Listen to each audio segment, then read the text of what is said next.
5 minutes. Yeah, sorry. All right, let me skip over a section that will take me too far afield.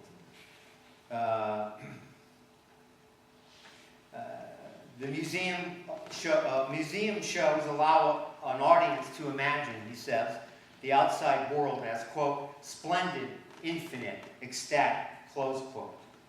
Quote, symbolic windows opening unto a view of the outside, close quote. Again, I think the point is clear.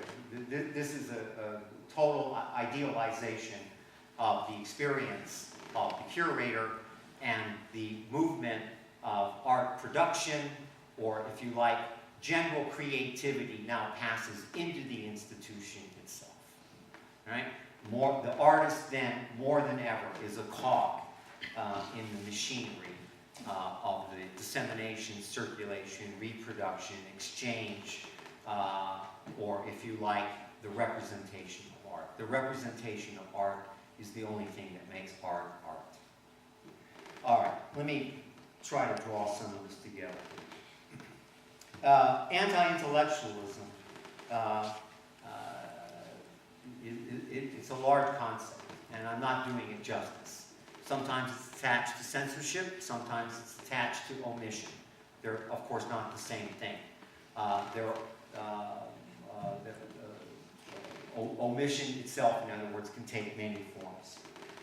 But one of the things that they have in common, anti-intellectual has in common, is the need to falsify someone else's notions, or someone else's work, or someone else's representation, or object, or thing, or text. In other words, anti-intellectualism in contemporary American society cannot be identified with ideologies. It has very little to do with left and right and center. Paul Krugman may be completely correct.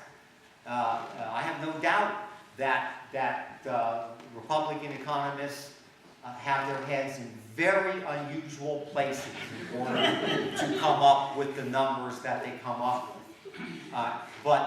But the Krugman's critique is only an ideological critique. Krugman himself is anti-intellectual when he refuses to discuss why there was a bubble in the first place and why we should spend so much energy keeping the bubble bubbling. Writers such as Agamben and Jean Baudrillard have made important arguments about capitalism, a retreat to senses of survival in the face of extreme social competition, and consequently the re-emergence of new forms of anti-intellectualism within the very places of our intellectual life. I personally find this very disturbing, and have found this disturbing for quite a long time. But I suppose you had to work in a history department to really see falsification at work. If I had $1 for every falsification I've heard from historians about the work of Derrida, well, I would have a palace in Phuket by now. In yet another example, or am I out of? I hate I'll take 5 more minutes. Okay. Sorry. Playfully, people. Let me suggest that we are becoming something that an American society would be absolutely horrified to understand. Our academic and intellectual life looks in part like it's on the track of Berlusconi's Italy.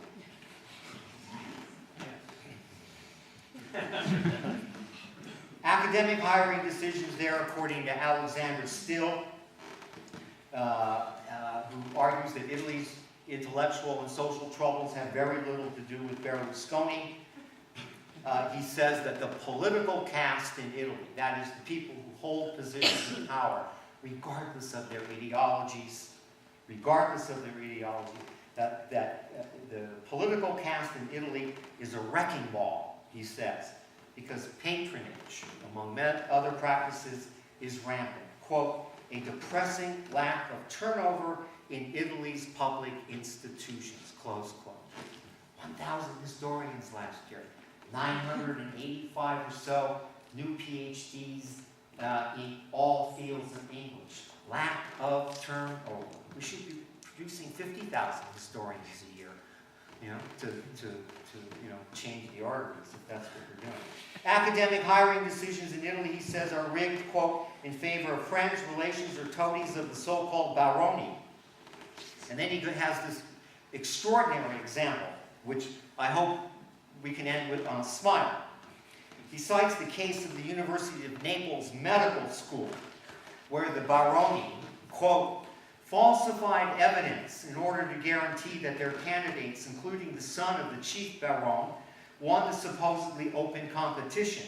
But after being found guilty again and again during 18 years of legal wrangling, the defendants continued to hold on to the professorships they had won illegally. Ellipsis.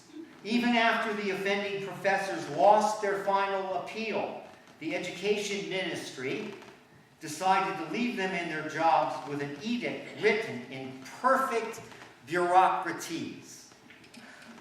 Subquote, annulling a ministerial act cannot be founded on the necessity of restoring the law. Close quote.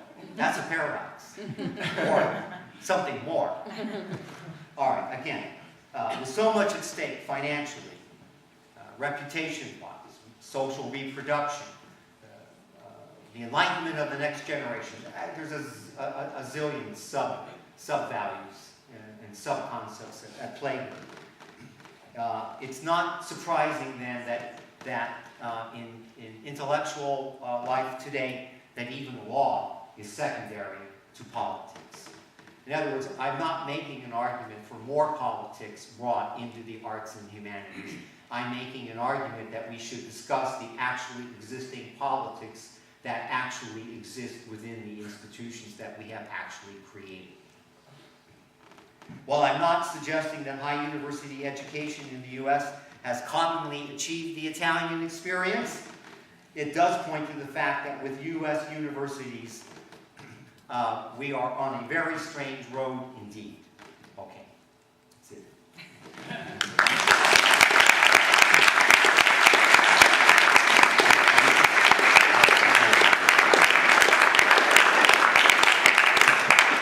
So we have about 15 minutes, 20 minutes for questions, which I'm sure I forgot to, happy to. if I got to turn on the microphone. Sorry. Thank you. Unconscious anti-technology. It's on. Oh, no, I just turned it off. Yeah.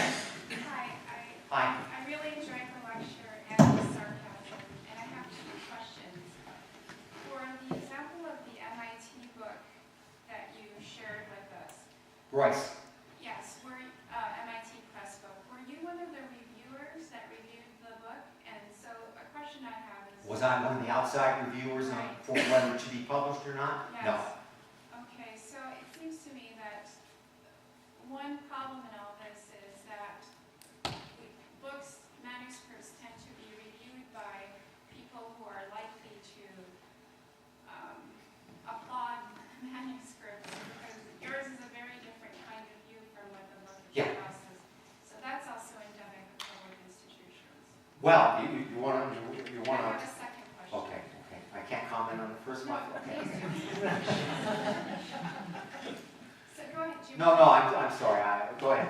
Okay, and my second question has to do with, I'm a big fan of Michel de Certeau and his book, The Practice of Everyday Life, because he really emphasizes, and I'm an ethnographer in terms of my training in anthropology, and so I've always liked the fact that he steps outside of academia and high culture, in what, as Bourdieu would call it, to think about and talk about what people do every day outside circles of privilege. And so I've always thought of him as the antidote to some of the French ideas. And I'm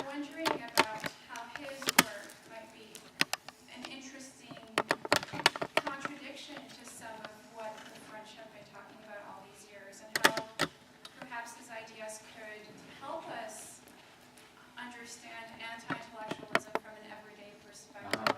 It seems to, he talks about it in terms of that you put the wig on Right. to become the institution, to become part of the circle of privilege. And he saw that as, and I mean, that was a criticism too of what some of the French intellectuals were doing. And I'm just wondering about your view of his... Well, Certeau is a great example. He was always leaving the university. He took off all the time. He did his ethnographic research. And in fact, at one point he helped certain groups, tribes in Brazil get legal rights to certain forest terrains. He helped them what's called edit it into their part of their treaties with the Brazilian government. So you're not going to get any objection from me. What's terrific about Certeau is that he was a theorist. He understood theory cold, but he only wanted to use the theory in what Deleuze would have called the toolbox, right? For the people who didn't have access to that toolbox, right? So instead of being anti-intellectual about it, he de-intellectualized its location and then re-intellectualized it again with audiences he thought it might benefit. So for me, Certeau all the way, for sure on that one. In terms of your first question, the vexed issue of peer review in the United States. Yes. Lamont is absolutely careful to insist it can't be studied. It's a local relation. Well, that means it's a political relation. And anybody who's been involved deeply in the arts and humanities knows that you can constitute any committee you want. You can constitute a committee to put someone in, you can constitute a committee to knock someone out. You can do this on tenure, you can do this on book reviewing. And to the point where Lindsay Waters, the senior executive editor of Harvard University Press, he argued a few years ago that university presses are the awarders of tenure. The finish the dissertation, the 6 years on the tenure run, 7 articles, the dissertation becomes a book. That's determined by the university press, not by the department. And he has this amazing passage where he says, what's wrong with these people? Can't they read each other's work? How come they have to have Harvard allow them to give tenure? That's a good starting point to understand the politics of scholarly representation. So again, what we see now in the United States is that as tenure now in the arts and humanities in particular has become a minority situation. The last numbers I looked at, 60% of professors in the United States are part-timers or one-year rollover kinds of contracts, and 40% are tenured. You're going to see a change in the peer review, but you won't see a change in the university presses around this, right? Because there is no alternative. The universities, in order to maintain their credibility with the public, our tiered system, Harvard, the state universities, we're a hierarchical country in this regard, are not going to abandon the presses as legitimation criteria. Yeah.